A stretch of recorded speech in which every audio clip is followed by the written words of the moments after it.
Nearly 40 years after the movie's release, The Outsiders is getting more attention thanks to the Smithsonian Magazine. News on 6's Caitlin Deggs shows us how the story still affects people all around the world. And just to show you how much this house still draws people in, a woman and her daughter made a special stop on a road trip to come visit the museum. Lisa Fumarillo and her mom are big fans of the Outsiders book and movie.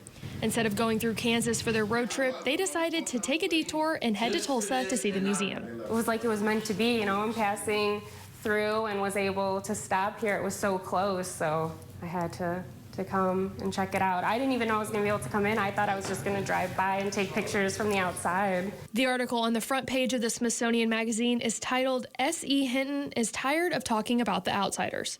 No one else is. Danny Boy O'Connor owns the museum and says it's his passion to keep the movie's legacy alive. I know that she's grown tired of talking about it. I can only imagine, you know, the same subject since you're 15 and a half. But the good news is we have a museum, and we'll gladly tell you all about her legacy, the Outsiders. He says what's made the book and movie live on is how it's still relatable to kids after all these years. Come on, Dally. It's something that I would think will long outlive this museum, us being here. I think generation after generation will continually fall in love with the story. Lisa says she still remembers how much her class connected with the book when they read it 20 years ago.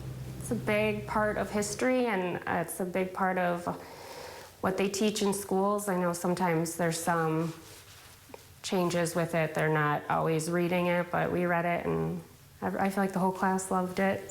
Caitlin Deggs, Oklahoma's Own, News on 6.